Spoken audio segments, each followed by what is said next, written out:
having sound problems today, man. Alright.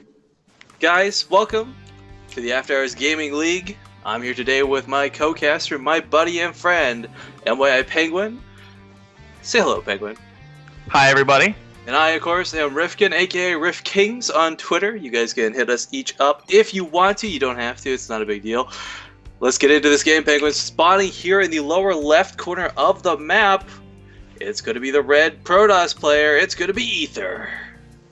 And his opponent going to be spawning cross positions as Blizzard has now fixed their standard version of the map, I guess. We're going to be seeing the Cisco Zerg player, a Tron. And we're going to be seeing a ZVP on Antigua. What are your thoughts on this matchup on this map, Rifkin? I think on Heart of the Swarm, this is going to be for some cool things, especially if either of these players utilizes the new units available to them. We've seen a lot of cool stuff last week when we had a lot of the new Heart of the Swarm units being used specifically for Terran, more so. I'd love to see, Oracles, I'd love to see Swarm Hosts, whatever we can get out of these players. Speaking of Swarm Hosts, they're actually pretty good on this map, as if you look at the natural, sort of the main entrance to the natural and the third, if you siege up Swarm Hosts down there and have the upgrade for the Swarm Host life, for the amount of time that they actually survive, Enduring Locusts, I believe it's called, they actually are able to stay alive long enough to siege up the front of a Forge Fast expanding Protoss pretty easily. However, it does look like Ether is going to be going for the gateway first here. And I actually just realized this as well, Rifkin. This is going to mark the first game we have cast at the After Hours Gaming League that is not going to be won by a Terran.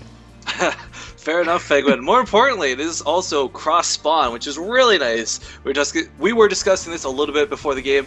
Recently, Blizzard decided to make the intelligent change to allow for more fair map play, I feel, by making almost, I believe, it's every version of Antigua cross-spawn. Yeah, the Blizzard version of Antigua is now forced cross, and they have removed horizontal spawns from Entombed Valley. Not that that actually has much importance in Heart of the Swarm, as it's not a ladder map, but in Wings of Liberty, that's definitely going to be a nice change. Makes those all-ins a little bit less strong on that map. And it does look like we're going to be seeing an expansion out of a Tron here. He's going to be the first one to expand. You will see that there's no Nexus. He has sent his Overlord across the map, which is, good, but kind of took an awkward path as it's going to miss a lot of scouting information. He is having to route this up northern now, which is, okay, that's great. He's got 2 gateways on a Cybercore, so we might see Ether go for a 3-stalker push. If that is the case, it'd be a little neato burrito, but it is Protoss, so anything can happen. Yeah, this does look a lot like a 3-stalker push so far. He is getting that second Zealot out, though, so that's a little bit more aggressive. And he's starting up the Mothership Core. It's supply blocked at the moment, but it will be starting as soon as that pylon finishes. This is actually kind of cool. I'd actually been talking with a couple pros on Ladder about this via Twitter, thanks to the Twittersphere, social networking, etc. Basically, you can get a Mothership Core out early, and the Mothership Core alone is not that strong. It won't do a lot of damage to the Zerg player, and the Queen can quite frankly fend it off. But if you couple with a couple Zealots, a Stalker, or 2, and you just take out that Queen real quick, there's no anti-air to deal with it. It suddenly becomes a very strong unit just because there's nothing to oppose it. Absolutely, Rifkin. And the other really important thing about the Mothership Core to remember is that the patch, I believe it was patch number 11, the last major one we saw, moved Time Warp from the Oracle to the Mothership Core, which makes it a lot more viable as a harassment unit in the early game. So we'll see how these Zealots can do here. He is going to be able to force a Tron's single mining drone back into the main. We have a lot of Zerglings and Roaches being produced here. Tron is really preparing for this well. Ether is not all-inning with this, though. He's only on 2 gateways. He's continuing probe production. It looks like he does want to expand behind this as well. Yeah, this is kind of the cool thing about Heart of the Swarm, is changing up build orders quite significantly. This might seem a little awkward or out of place, but it's perfectly okay because it's doing its job, and that's deflecting Ether. Ether's actually done a really nice job here. He hasn't overcommitted to this at all. He has 3 sets of Zerglings animated and 2 Roaches. That's not very much Lara whatsoever. He's continuing to be able to produce drones. He has a drone ready to take that third as soon as he wants. The Mothership Core is harassing the mission, though. Yeah, this is what I was talking about. The Queens are driven out, and there's nothing to really shoot it back while it pokes the drones, but it is a little bit slow, so yeah, he could lose this to the Queens if he's not careful with it. He will get away, but that's one thing that, even though the Mothership Core can be very, very pesky in the early game, you really have to be able to remember to keep that out alive. That's a pass. Either trying to get a pylon up on the forward positioning, but Atron on top of that does take it down pretty quickly. However, the probe still survives, and Atron actually going for a third behind all of this. So he's setting himself up pretty nicely, PengWin.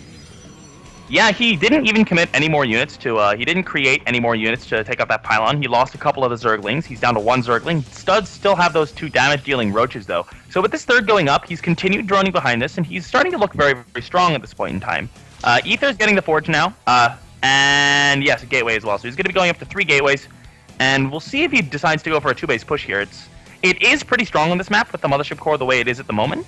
But, well, both Wings of Liberty and Heart of the Swarm, Protoss probably have some of the most powerful 2-base pushes out of all of the races. That is absolutely true, but the one thing to remember as well is that currently, Protoss used to be a sort of a ground deathball style in Wings of Liberty, and now a lot of Protosses have realized that you can make a really strong sky-based deathball, which is all undefeatable. I mean, it's one of those sort of trade-offs. Wings. Yeah, it's hard to defend until you actually get it out. But once it's out, it becomes increasingly more difficult to deal with. So it'll be interesting to see whether Aether goes for the strong 2-base timing or whether he decides to play a little bit more risky, go for 3 bases, go for the more macro-oriented Sky Toss. And yeah, I mean, that'll definitely... Yeah, actually, he's getting a Stargate already, so he may go for a couple Phoenixes here, but if he gets a second Stargate, that'll absolutely mean he plans on going Stargate in the later game. He is up to 4 Gateways, though. And yeah, it looks like he wants to take a third here. The thing I really like that Blizzard managed to do for Heart of the Swarm, by the way, was improve on a unit that was essentially useless before and was being taken out of the game. For those who don't know what I'm talking about, I am in fact referring to the carrier. If any of you have not had the opportunity to try it, it's not a unit you're going to mass anytime soon. This isn't like, you know, StarCraft Brood War, fastest man possible type deal, but the micro capacity of the carry has been improved to such a degree that it's actually very nice to be able to use, especially against a Zerg player who's getting tons of units. And as PengWin was saying before, Sky Toss is big. Not only is it big because the carriers are back and better than ever, you've got Tempest, you've got Oracles as these 2 brand new units that bring so much extra to the field.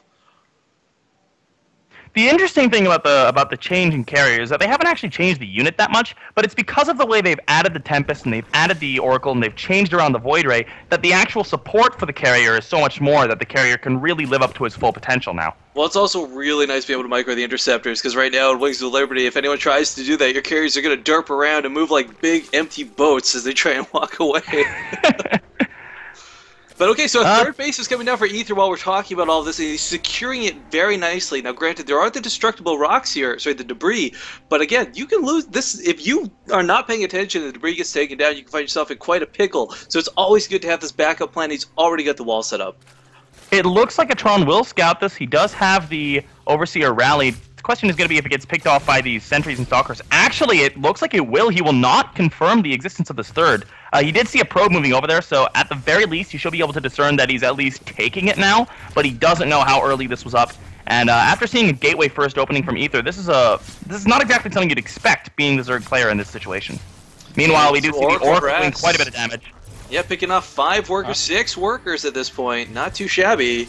If he dies, yeah, good, he gets away. The big thing about the Oracles is that they're a lot like Infestors when you use them for harass. Like, they can do a lot of damage. They can be worth their weight in gold, but at the same time, they're 150 gas. So if you lose that, even if you kill 5 or 6 drones, it's not really a good trade for you if you lose the Oracle. But given that he did keep it alive, very nicely played there by Aether, killing off quite a few workers, and he's actually up to a total of 8 worker kills at this point, 6 of which were from that Oracle. Yeah, and I mean, mechanics don't change that great in Heart of the Swarm as far as, like, overall game, and one thing I would like to point out is the fact that Atron is on same bases as a Protoss player, and as a Zerg player, you always want to try and be that 1 extra base ahead. Now, we actually see the way this game is sort of evolving at this point is very, very bad for Atron. He's sort of getting the bad side of this. He scouted 1 inactive Stargate. That's what he saw, so he doesn't really know what's going on, but there's a second Stargate that's finished up, and we're seeing Phoenix's chronoed out. Oh, Aether did see that Spire, so that prompted him putting down that second Stargate here. And this hallucinated Phoenix isn't a real Phoenix, but it will be able to confirm the existence of Mutalisks. Mutalisks coming out of there. These guys, let's not forget, not only do Phoenixes have bonus damage versus light, which Mutalisks are, they can move while shooting, and in Heart of the Swarm, they've got that range bonus built in with 5 range. I believe Mutalisks, let me double check this, only have 3. Yes, they do only have 3, so you can really, with some hardcore micro, devastate Mutalisks without taking any damage. And the other thing to realize here is that +1 air attacks are almost done for Aether, whereas Atron's only about Let me check. Yeah, he's a minute into the 3-minute upgrade. Oh, I like this. Look at this. He rallied his Phoenixes over, preparing for an assault from the Mutalisks. And, oh god, this is going to go horribly. That's so many Phoenixes. He needs to stop Mutalisk production now. He has 4 more on the way. He's getting a lot of Zerglings. He's going for the air weapon upgrades, and yeah, you really don't want to dedicate to something like this. Yeah, he's just gonna die if he keeps getting mutas. He is getting a Hydra Den now, which I think is probably the best option that he has at this point in time.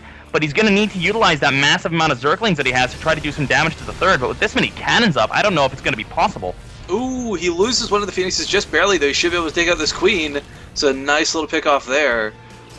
And he's gonna pick up some more Spore. There's lots of Spore Crawlers. There's lots of Spore Crawlers, though, PengWin. So I mean, there are a lot of Spore Crawlers, but the thing is, like, there's a thing you can do with Mutalisks. If you have Mutalisks enough to sort of outnumber the Phoenixes, that if you engage the Phoenixes and you get your hits off on the Phoenixes, they take a lot of damage, which is what Atron was trying to do for a bit, but the Phoenix number is just too high for that to actually be effective here. So he's down to a number of, he's down to 7 Mutalisks. If you take a look at the resources lost, it's 600 to 2,600. Yeah, it's not looking good for Atron. Aether's in a commanding position. I mean, this game is in his favor here. We have a lot of Stalkers, and he's going to be going for the gold now as well. And they trying to go for a Zergling counterattack. I mean, this is what you want to be able to try and do. Get into your opponent's mineral line, distract them long enough, buy some time, to make it basically stop using those Phoenixes for even just a second. But unfortunately, Aether is moving across the field and trying to secure that middle base. So the timing was just not in Atron's favor. Not at all. We do see the supply is still relatively even. We will see these 2 queens be picked off. The question is, what does Atron want to do with these Mutalisks? They can't fight against these Phoenixes, and he's going to lose several more right now. He's down to only 7 more. 7 left, and I mean, this is a bit of a ballsy Phoenix sitting in the main, but here come the Zerglings moving forward, trying to engage at the gold, but there's just not enough of them at this point. He needs to wait for the Hydralisks. I don't know if it's ballsy so much as it is forgotten, but yeah, okay. Let's pretend it's ballsy. Yeah. Well, okay, let's talk about the good stuff going for Atron right now. We talk about a little bit about the negatives. He's got a Hydra Den down. He's researching the faster movement speed off creep. I'd like for him to maybe have the ranged weapon upgrades first, but you know, it's okay, because speed is everything in this game. However, they do get picked off by the Phoenixes. Oh, not that's been nasty. Not the best trade there for Atron, and he is, oh my god, look at the units lost. It's now 600, it's still 600, it was 600 last time we checked, but meanwhile, Atron's has doubled to almost 5,000. You guys have to remember as well, Hydralisks are light units. They take the bonus damage from the Phoenixes, or sorry, from the Phoenixes. You have to have some sort of support around this, or a massive amount of them, so the Phoenixes can't just lift up your Hydralisks. We will see the Oracle wow, Oracle just sort of chilling with this pack of Mutalisks. He's the odd guy out. That Aether first. Yeah. Tries to run. Yeah, actually, the Mutalisk won't pick off that Oracle. Oh, no. Here come the Phoenixes, though. This is going to be painful. He will lose another 1, 2... Probably all of these, actually. It looks like all of these are going to go down, and that is a huge loss for Atron once again. Now, these Phoenixes are paying for themselves so many times over, PengWin. This is working out really well for Aether. +2 Zealots are moving into the 4th of Atron, forcing a cancel there as well. He tries to take gas, but that's not going to work. The gas goes down. And, I mean, Atron's moving over here trying to defend. If he gets a good engagement here, he can trade pretty costly. He's going to catch the Hydras in front. The Hydras are completely alone. They don't have the Zergling support that they needed. Force fields are doing exactly what they need to. And, man, Aether is just, this is his game to lose at this point, PengWin. Aether is playing this magnificently. Yeah, I mean, in nice force fields going down once again. The Zerglings are completely zoned out. These ranged units are going to be able to pick them off, and Aether, he actually doesn't have anything saturating that gold yet, so he's not really benefiting from it just yet, but he's in a commanding lead. Just have he's up and running. I mean, it's that alone is pretty nice. He's got gas coming slowly out of it, sure, but again, that's more economy that Atron does not have. Aether is adding on 4 more gateways at this point. We actually have cannons in the middle of the map too. Yeah, I mean, this is actually really smart as well.